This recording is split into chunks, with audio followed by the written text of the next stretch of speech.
Hello miss Neha. Yeah Neha this side. Who's this? నేను ACP అరుణ్ని మాట్లాడుతున్నాను. మీకు సంబంధించిన పార్సల్లో ఫేక్ పాస్పోర్ట్స్ అండ్ డ్రగ్స్ దొరికాయి కాబట్టి మీ మీద నార్కోటిక్ కేసు అయ్యింది. ఈ విషయంలో దయచేసి మీరు కోఆపరేట్ చేస్తారని ఆశిస్తున్నాను. నేను ఏ పార్సల్ పంపించలేదే. 2641 1722 3455 ఇది మీ ఆధార్ నంబరే కదా? అవునండి. మాకు దొరికిన డ్రగ్స్ పార్సల్లో మీ ఆధార్ నంబర్తో పాటు పాన్ కార్డు కూడా అటాచ్ చేయబడింది. వాటితో పాటు మీ అడ్రస్ కూడా ఉంది. సార్, ఇక్కడ ఏదో పొరపాటు జరిగింది. ఇందులో నాకేం సంబంధం లేదు. దయచేసి మీరు ఇన్వెస్టిగేషన్ చేయండి ప్లీజ్ సార్. ఏం జరిగిందో ఎలా జరిగిందో మాకు తెలియదు, మాకు అనవసరం. మిమ్మల్ని డిజిటల్ అరెస్ట్ చేస్తున్నాం. కొద్ది నిమిషాల్లో మీ బ్యాంక్ ఖాతాలన్నీ సీజ్ చేయబోతున్నాం. డిజిటల్ అరెస్ట్ అంటే అకౌంట్స్ అన్ని సీజ్ చేస్తే మేము చాలా ప్రాబ్లమ్స్ ఫేస్ చేయాల్సి వస్తుంది. ప్లీజ్ సార్, కొంచెం కన్సిడర్ చేయండి సార్. సరే, మీ ప్రాబ్లం నాకు అర్థమైంది కాబట్టి కొద్దిగా రిస్క్ అయినా మీకు హెల్ప్ చేయగలను. చెప్పండి. నేహా గారు, మేము డిపార్ట్మెంట్ తరఫున ఒక టెంపరీ అకౌంట్ నంబర్ పంపిస్తాను. ఆ అకౌంట్కి మీ ఖర్చులకు సరిపోయేంత 5 లక్షలు 10 లక్షలు అందులో డిపాజిట్ చేసుకోండి. ఆ పని ఎంత తొందరగా చేసుకుంటే అంత మంచిది మీకు. ఈ అకౌంట్ ఏ క్షణంలో అయినా బ్లాక్ చేయొచ్చు.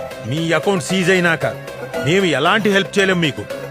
సార్, సడన్ గా అంటే నాకేం చేయాలో తెలియడం లేదు. నేహా గారు, మీకు అర్థం కావడం లేదు. ఇలాంటి నార్కోటిక్ కేసులో ఇరుక్కొని ఎంతమంది ప్రాబ్లమ్స్ ఫేస్ చేస్తున్నారో ఒక పోలీస్ ఆఫీసర్గా నాకు బాగా తెలుసు. అంతేకాదు, మీ ఫ్యామిలీ మెంబర్స్ కూడా మీతో పాటు ప్రాబ్లమ్స్ ఫేస్ చేయాల్సి వస్తుంది. ముందు ముందు మీకు డబ్బులు చాలా అవసరం పడుతుంది. నా మాట విని ఈ కేసు తేలేంత వరకు నేను చెప్పిన అకౌంట్కి మనీ ట్రాన్స్ఫర్ చేసుకొని వాడుకోండి. అలా చేస్తే ఆ అకౌంట్లో వేసిన డబ్బులు నువ్వు కాజేస్తావా? ఏంటి మీరనేది?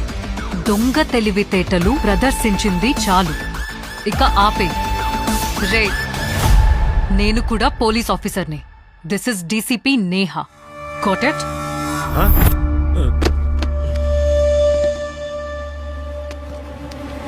నేను పోలీస్ ఆఫీసర్ని కాబట్టి ఇలాంటి ఫ్రాడ్ కాల్స్ నుంచి తప్పించుకోగలిగాను.